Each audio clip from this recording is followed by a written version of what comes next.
Claire and Gina tell the other house guests to go fuck themselves in a subtle, passive-aggressive way. Now, on Big Brother Cheesecake 8 Political Bait.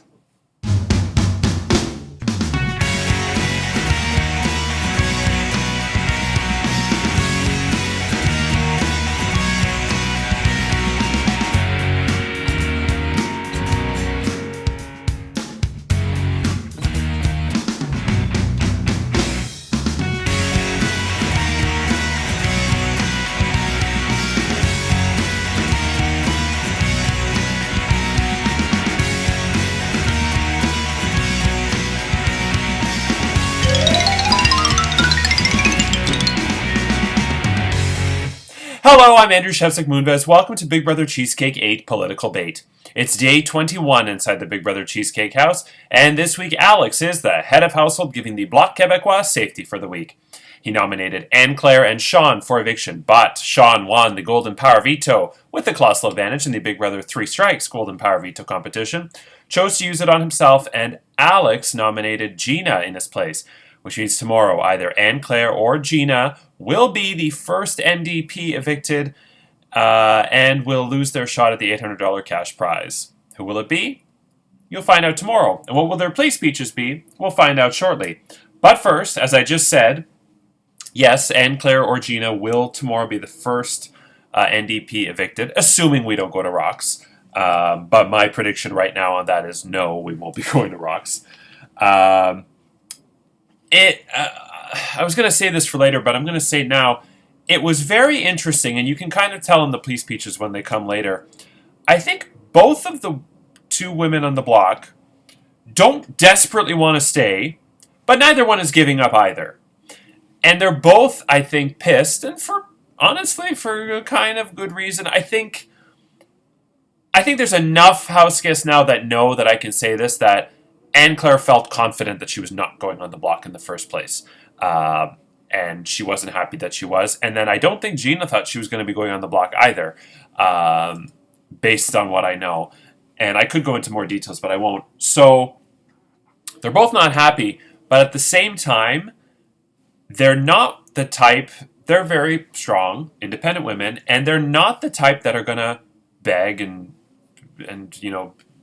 stoop down to other people's levels to try and stay in the game by being messy and undercutting the other. They're both like, you know what, if you want to keep me, great. If not, oh well, I'm not going to campaign against the other person, and I have more pride than this. And kudos to them, because when I'm in danger in any org, I beg, plead, cry if I have to. I do everything I possibly can to stay, including sending dick pics. And the two of them are just like, you know what? No, we're not. We're strong, empowered women, and you're not going to take that away from us. So you do whatever you want, and we don't care. That's not, of course, that's not what they said. But that was the feeling that I got, that they were like, screw you. You put us in this position. And by you, they don't necessarily mean Alex. They mean more people than that. Or they're insinuating that, at least. And it's kind of refreshing because they haven't given up. I want to make that clear. But they're also not doing the whole desperate, please let me stay bit. And it's very, very interesting, I must say. So, assuming we don't go to Rocks, which I don't think is going to happen, it will mean that we will lose our first member of the NDP party. And for the first time ever in the 4x4 twist, it means that one member of each of the four political parties has been evicted, and we will have 3 house guests from each party in the final 12, which is, I think, pretty statistically unlikely, and it's very interesting. It's new. It's refreshing. I don't recall Survivor or Big Brother doing a 4x4 where one of each group went first. It's quite common that it's either 2 groups suffer or 1 group gets decimated. For instance, Big Brother Cheesecake 2, for Hogwarts houses, Slytherin got decimated. Hufflepuff lost 1, Slytherin lost 3. And then in Season 4, the Dunder Mifflin departments, Sales and Warehouse, each lost 2, while accounting and customer service was not touched. So this is different, and I kind of like this in a weird way. I think there's a lot of different avenues that we can go down in the weeks to come. I said come. So yeah, it's very interesting.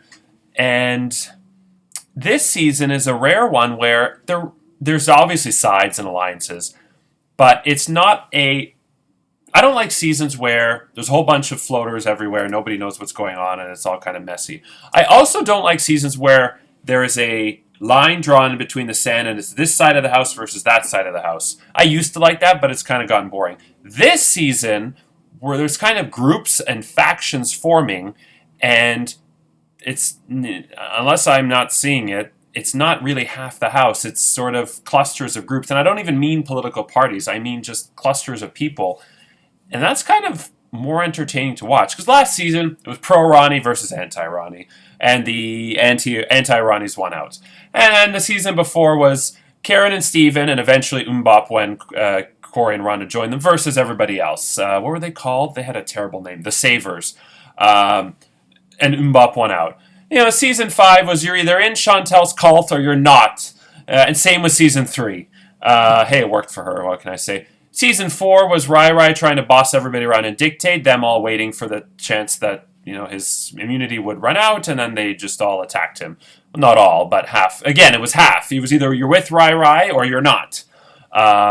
Season 2 was like this, and that's what I like. Season 2 was a whole bunch of different groups of people kind of working together, lots of 3 and 4 person alliances, and kind of, it was almost like, what's that game where you're on like a big world map and everybody, is it Risk? I think it is, where it's kind of like everybody's dividing and conquering in different ways, and there's a lot going on. There's a Twitter person, I can't remember her handle, but every season on Big Brother US, she does one of those web drawings of like the alliances and how each person is interconnected in a web, and it's literally a web. And I feel like this season is much more intricate and webby than previous seasons. And then, of course, season 1 was bus drivers versus non-bus drivers, and then that deteriorated into people quitting and Jeffrey just basically taking over and having his way with the house. But yeah, so I like this. I like that there's lots of little groups. A lot of, I would say almost everybody's playing. Yes, there's background people, but background does not mean inactive. And the background people, I think, know what they're doing. They're not stupid. I don't think there's any, not that there was anybody stupid, but I don't think there's any game stupid people left in the game. Everybody's in it to win it. Okay, so I did write down that Michael's about to lose his first member, but I forgot that Anne Claire, I don't know why, I thought he had Anne Claire because he had 3 of the NDPs, but he doesn't. So Michael could lose Gina, who is on his team, or Joanne will lose her second member in Anne Claire. Or again, we go to Rocks. Yeah, but so no matter what, Rhonda will still be one of the only people with 4 left. Rhonda will have Jonathan, Sean, Penny, and Curtis, which I actually think that's a good team to have. Very, like, I'm not saying they're together, but that's a versatile team where there's lots of options and avenues for multiple of them to get far in the game. Okay, the Pulse. We are... Last week was Zach from season 6, and even though I know he's alive because I heard from him in somewhere else, it was not Cheesecake. Well, no, I instigated the conversation, so no. So Zach, and I can't be the one that finds him. It has to be you people. So Zach is dead, so we're 0-2. You know, Brazil contributed a lot to the Pulse last season, and I think this season she's just like, I have a dick, his name is Jacob, and I like to suck it, and I don't have time for this shit. Much like Marcin, you know, I have kids, I have to build them a... What was his voice? Was he the I think he was the stoner. I have kids, I don't have time to go to Arby's even though it's right across the street. Man, so many kids. They just keep popping out of my wife's vagina. Anyway, so yeah, this week on the Pulse we have from season 4, Jack. Jack was pretty quiet and almost won the veto that he needed to stay in week 3. But what was interesting about Jack is after he was evicted, he got into a fight with Nick over Aunt Jemima, because that's when they announced that Aunt Jemima was going to be changing to Pearl Milling Company, and Jack just wasn't having any of it. He's like, no, it's Aunt Jemima. And Nick was like, well, if people are offended by it, then you should, that's okay if they make the change. And Jack was like, no. Who's next? Chef Boyardee? Or what was it? Yeah. No, you're next, Uncle Ben. And it's still Uncle Ben, though. But yeah, so if you can find Jack and bring him back into the Cheesecake fold, we would very greatly appreciate that. Okay. Now, this was a fun one. So Kendra and Sean got into a little argument, and I know I'm going to go way over today, but this is worth the read. It wasn't actually a long argument, but it was definitely fun. So, Kendra says, hello everyone, Kendra here. My vote is open, and I have not heard from either of you asking for my vote to keep you. So I'm not being combative, I just am wondering if my vote matters, and I think others may be feeling the same. I am always the one that says what others are thinking. This is certainly not what I was thinking. This may not come off as combative, but it does come off as entitled. The nominees just locked in a few hours ago, and it's a work day for most people. Immediately not begging for your vote is not a priority to everyone and shouldn't be expected of a nominee now or future. If you do feel that way, speak for yourself, but in no way do you speak for what others are thinking, and I wouldn't want either of them to assume that the majority of people feel slighted or like they aren't being active enough. A few I've talked to, Mitch, have asked if they have messaged asking for a vote to keep them. I'm in no way speaking for you, Sean, as I don't even talk to you since the other day. Just don't address me again, thanks. I can say what I want without your input. I don't want to address you, but when you say things like that, I'm calling it out. The nominees and house guests can know my opinion as well. I just won't comment on your comments, but you're not shy with your opinion, and I'm not either. And I'm Mitch McConnell. So, clearly the Kendra-Sean feud, saga, whatever you want to call it, continues, and I am here for it. They're very, you know what, it's the closest thing I've ever had to Chad and Charlene again. It's funny, because Sean actually looks like Chad, which is hot, and Kendra has some Charlene in her, in that you either love her or hate her, and so far a lot of the alumni, Extra Whip, and house guests are kind of dividing themselves into an either I love Kendra or I hate Kendra camp. And, I mean, as you can tell from Extra Whip. And Charlene was the same way. You either understood Charlene and loved her, or you just didn't get it and you hated her. And Kendra's just... She told me to tell Joanne, I'm not bossy, I'm sassy. Which is something exactly Charlene would say. So, no wonder Joanne doesn't like Kendra, because Joanne hated Charlene. So, it all... full circle. It doesn't matter how many years Cheesecake will go on. We're always going to find a way to get back to Chad and Charlene. But yeah. Okay, so that's done. I think now it is time to get to the rules. I don't know what that noise was. To the next head of household competition. Free from the threat of eviction, the head of household wins the perks of their private HOH bedroom bathroom, a video from home, fruit basket with Arby's, and the responsibility of nominating 2 of their fellow house guests for eviction, and they will win safety for their political party. Now, this is a good one. So, and first of all, if you wish to use a colossal advantage, I think there's 9 left. Oh, I don't know, I lost it somewhere. I think there's 9 of you left with it. It'll go in the stats tomorrow or the next day or whenever. Where the hell did it go? 2, 3, 4, 5, 6, 7, 8. Yes, there's 9 left that have a colossal advantage. You must do so by 9 p.m. Eastern Standard Time tonight. Okay. This is a competition that I have had. It's a classic competition, and I've been waiting for it to fall on just the right time. And after Alex's relatively messy HOH, with all 4 parties having 3 members, this finally is the perfect time for this competition. I cannot wait to see what happens. It is called the Big Brother election. And here's how it works. The Big Brother election is based on Big Brother US Season 10, the first HOH that Jerry won. It is quite simply an election, which ironically fits the theme of this season. It is a classic competition that I've had in almost every season. It started in Season 2. Ashley won it. Yes. Season 3, Jonathan won it. Season 4, Kat won it. Rai just dictated that Kat shall win. Season 5, Jonathan won it again, I believe, in season 5. I believe so. Struggling to remember that, but I believe Jonathan won it. Did he have 2 HOHs that early? Well, I gotta look this up. Season 6, I did not have it, and in season 7, it was a hybrid with Little Kitchen of Horrors where the alumni were voting, and Michael won it, so it was kind of different. Sorry, I have to find out who won in season 5. I think it was Jonathan. Yes, it was Jonathan. He had it in. Oh, that's why. Yeah, I'm thinking of. Okay, yes.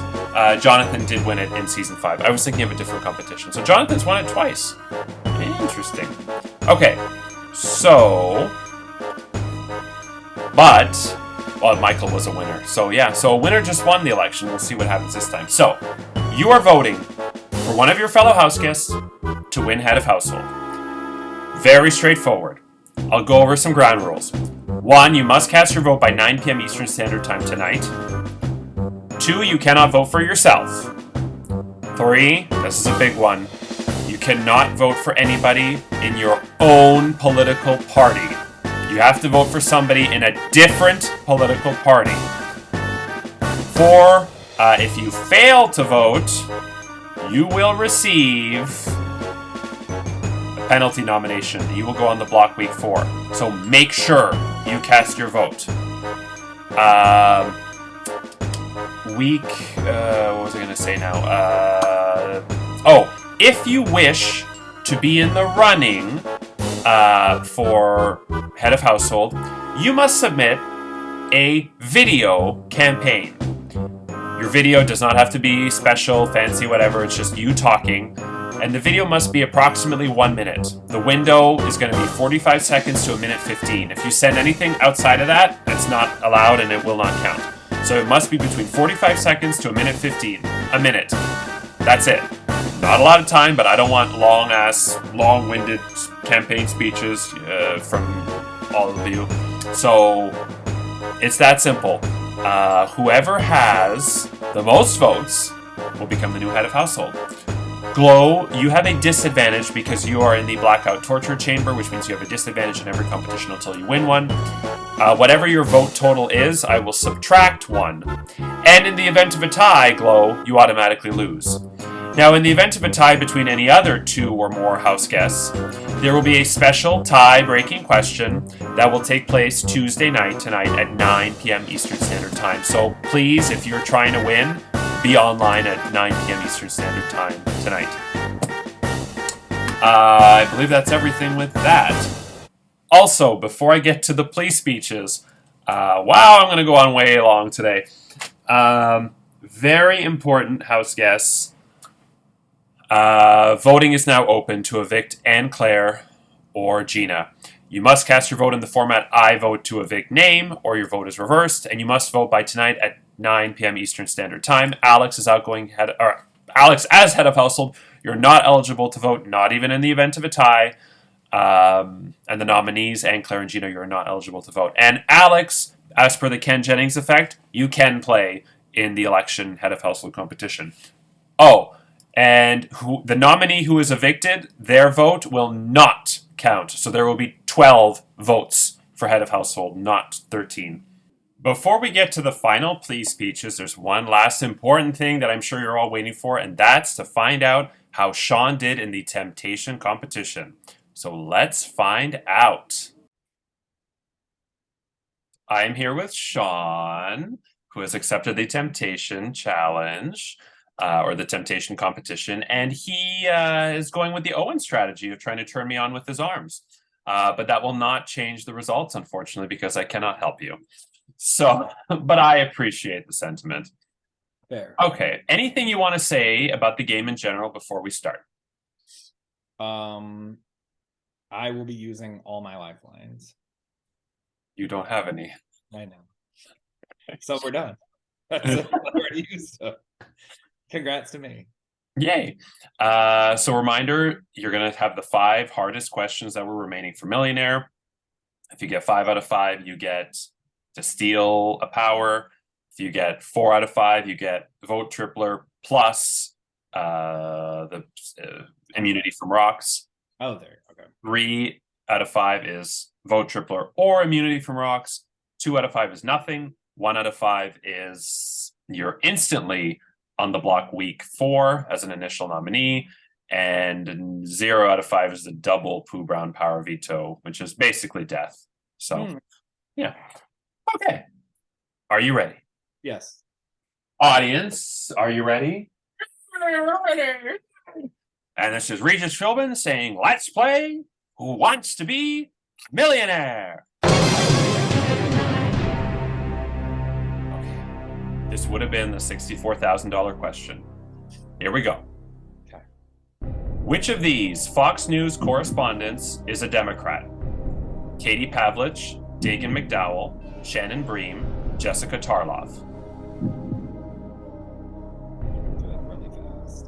I'm gonna need a minute to process. Yes. Oh, and as usual, you are not allowed to use Google or any. Right. Yeah. So, do you want me to read it again? Oh yeah. Which of these Fox News correspondents is a Democrat? Katie Pavlich, Dagan McDowell, Shannon Bream, Jessica Tarloff. Do you hear that?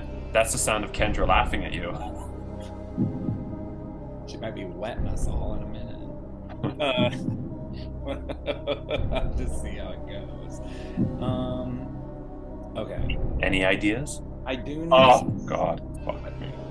But sorry. Nothing. No, it's fine. Sorry. I do know some of the names. The fourth. What's the fourth name again? That one fell. Jessica Tarloff. That sounds very familiar as Tarlov. It sounds Israeli. That might be Jewish. I don't know. Well, Jewish would be Israeli. I mean, that might be Democrat. God. I'll go with it. I'll say Jessica Tarloff sounds like the name that's the least Republican, if that makes sense. So yeah. Is it a final answer thing? Is that your final answer? Yeah, I'll do Jessica Tarloff final answer. You thought she was Jewish. It sounds Jewish. You're right about that. And you're right that she's a Democrat. You got it right!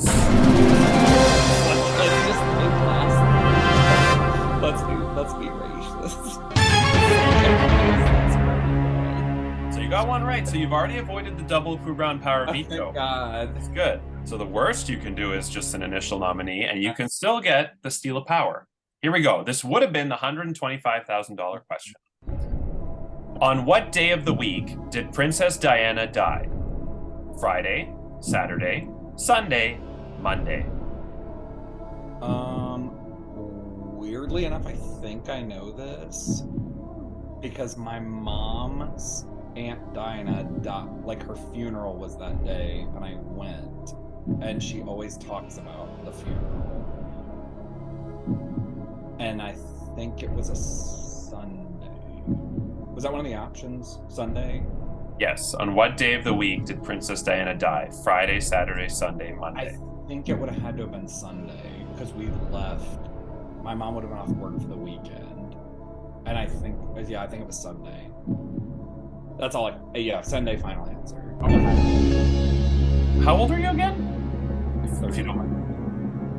So you were young. You were. Yeah, I was definitely young, but I know my mom. It's because my Aunt Dinah and Diana and my mom always talks about it. She's like, and then we found out like while we were there at her funeral, and I was off work, and then I had work the next day. So I'm like, well, she would have been working on Monday, so it had to be Sunday. Do you want to know if you're right? Sunday final answer. Yeah. You said it a long time ago, and yes, that's correct. Yeah.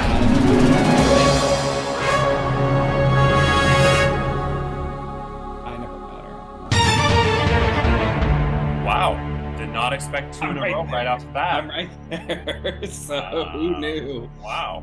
You've It's got like Slumdog Millionaire. so you're only you're hot. So you're guaranteed to at least get nothing.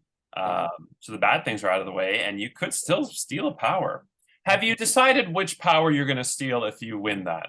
No, but I know from who. Oh, good. Okay. So we're going now for 200, or what would have been $250,000. Here we go. Okay.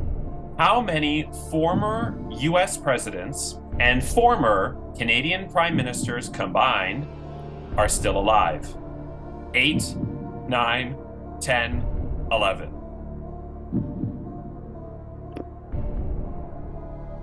Okay. Wait, former, right? Well, Trump's still president, so that's just, I'm kidding. Let me think. Well, Trump, Obama, W. And Bill Clinton. George H.W. Bush is dead. He's dead. Yeah, he's gotta be dead. Reagan's dead. JFK's dead. I just threw that in there. Just for the spirit of the whole thing. So, gotta clear that up really quick. I think Justin Trudeau is still president or prime minister. So I think that's it for America. This is just for. What are the numbers again? I'm sorry. 8, 9, 10, 11. Oh, good God. Okay. So I'm halfway there. Well, let me think. Who's our Justin Trudeau? I've been studying my Canadian history. Well, you said originally there was going to be like U.S. and Canadian stuff, and there wasn't any Canadian stuff that came up the first time. As I watched the video, so I'm like, there has to be Canadian things that are coming up. So he's not just pretty; he listens. I was listening. I watched the videos, Ken. Not that Ken will ever see it to know. Okay, so right, so 8, 9, 10, 11 were my choices. Yes. Sorry. I know I'm making the video long for tomorrow. Oh, it's like an hour. That's fine. What's the attention spans? Okay. Trump, George English, Clinton.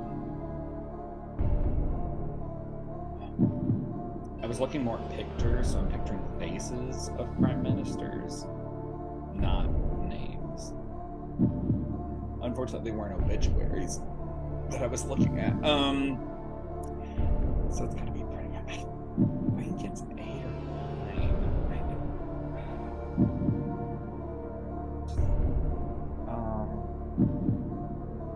I'm thinking it's gonna be 8 or 9. I believe. I'm trying to think of their names. Yeah, you haven't named one yet for Canadians. I can't think of their name. Think of their. You said Trudeau. I know. Trudeau. And then I'm 99% sure he's just still. I know 100% that he's just still the prime minister. It's.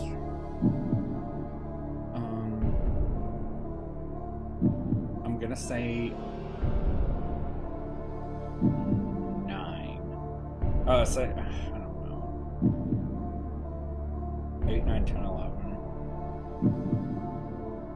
Are you able to tell me how long somebody can be a prime minister in Canada? There's no limit. They're just like dictators. Yeah. Okay. I guess is Jimmy Carter still alive? He's still alive. When did he die? He didn't die. He's building houses. Like I just saw a thing where he's building houses. Is he still building houses? Then that's 5 there. Because I was thinking, I originally thought 8 or 9, and I was like, well, maybe it's 9 or 10. But if he's alive, then I'm like, then it's 11. I'll go with. 11 seems like a lot. I'll say 11. Because if he's alive, yeah, okay. I'll say alive. Alive. I'll say 11. Final answer. You had the 5 presidents: Yeah. Stephen Harper, Paul Martin, Jean Chrétien, Kim Clark, Yeah, I was like, there's no woman in Ryan Mulroney, Kim Campbell, sorry, not Kim Clark, and Joe Clark. You got that right. Like, I was like 9-ish, but then I was like, wait, there's a woman too? And like, I was, oh God. Okay. Okay. Yay. You're guaranteed at least a vote tripler or a immunity from rocks. I don't know why I always forget that. 2 more questions. You could still end up getting the steal power. We are going now for 500,000. Okay. Or what would be 500,000. Here we go. Yeah. Who is currently the premier of Saskatchewan? Scott Moe, Brad Wall, Heather Stephenson, Brian Pallister. One fucking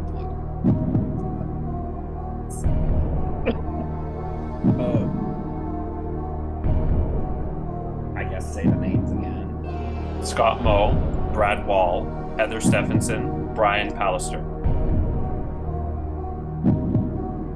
I can't even process what the names are. Okay, just first names. Scott, was one. Brad. I think Scott's the only one I can remember. Scott, Brad, Heather, Brian. Scott, Scott, Brad, Heather, Brian. Scott, Brad, Heather, Brian.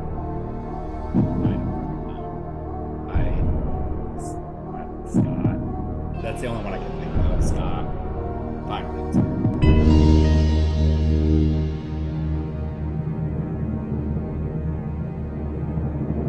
Total guess? Wait, what? What was the woman? Was it a total guess? You said final answer already. Yeah, I don't know. Oh, I'm sorry. Yeah, I don't know. Scott's the only one I could remember you said. Well, that's a good guess, because it's the right answer again. Look at that name.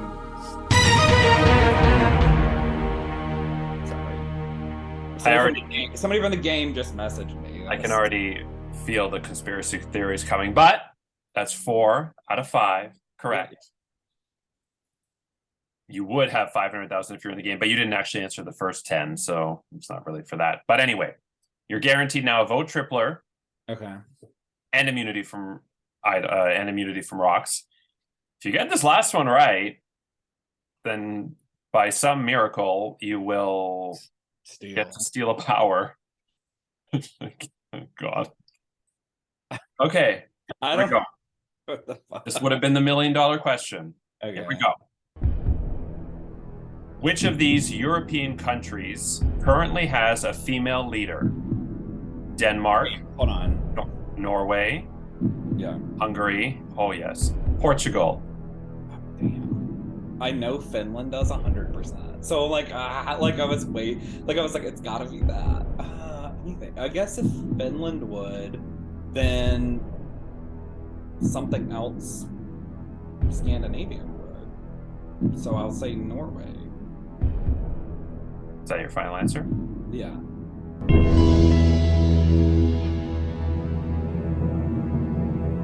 God, your arms are hot. And you came so close, but this time it didn't work out. It was Denmark. But that was pretty incredible. You got... I was like, I'll give it a shot. Like, you got 4 out of 5 right. So you've won a vote tripler, which you can use at any point up to and including the week of the final 6. You cannot use it if you are head of household or one of the 2 nominees. Okay. And you've also won immunity from rocks, which means if we ever are in a situation where we have to go to the wheel, your name will never be on the wheel. Oh, perfect. So, wow. There we go. I'm impressed. So, There we go. well, couple shot in the darks, but well done. And now, if all of you people watching will excuse me, I have to flirt with Sean. So once again, congratulations, Sean. You have a vote tripler, which you can use up to and including the week of the final 6.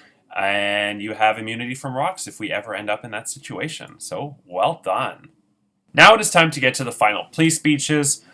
And Claire, Gina, in a moment, your house guests will be casting their votes to evict one of you, but you have a chance to plead your case to your fellow house guests with one brief statement. Gina, you're up first. I'm Gina, aka Jinan, and I'm on the block. I just got my husband to lick off all the barbecue sauce out of the crevices of my asshole. Or at least that's what I told him it was. Alex, you're a big meanie for nominating me. You're not like all the other fun Alexanders like Alexander Ovechkin, Alex Trebek, and Alex Baldwin, who I believe is innocent because he did not pull the trigger, but he is guilty of being as ugly as Charlene's asshole. Anyway, my speech is quite simple.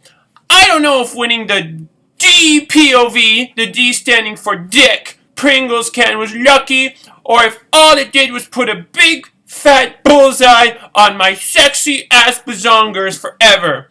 I thought once I was rid of it, there'd be more of a strategic reason why I'd be back on the block again. Look at them bounce. If you vote for me to stay, then it's an incredible story of resilience. That word is too sophisticated for Charlene to understand. Impossible situation for either of us to throw the other under the bus. I feel like I still have a lot to give should I stay, but I'm coming away with friends I would never have met otherwise. That's the real win.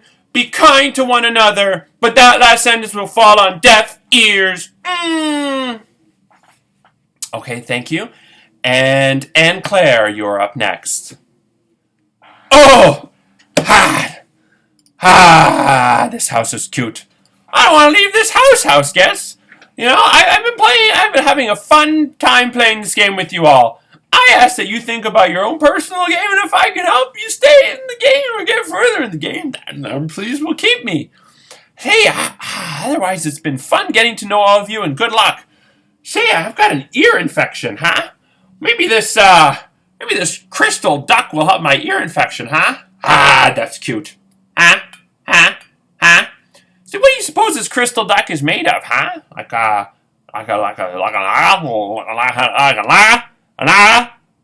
Oh! That's good for my ear infection, huh? Oh, that feels nice. Oh! Maybe I should shove it in my crack and see how that feels. Oh! Speaking of crack is whack. Did I break it? Fuck. Yeah, you just gotta smoke some crack. Say, you know, my husband Carl and I, we like to sleep on this bed, huh? Yeah. Oh! This bed is cute. Oh! This is how my husband Carl fucks me at night, huh? Oh! It's new. Here, she's sturdy, huh? Oh! It's a real sturdy mattress. It's cute, huh? Yeah. These pillows are cute, huh? Say, if you keep me in the game, then I think we're gonna all sleep together and have a big mass fucking orgy. Anne Claire or Gina, who will be evicted from the Big Brother Cheesecake 8 house, get impeached from Congress, and lose their shot at the $800 cash prize? And who will win the most important election of all time? Find out tomorrow. I'm Andrew Sheffield. Take care, and remember, a week is a long time in politics. Good night.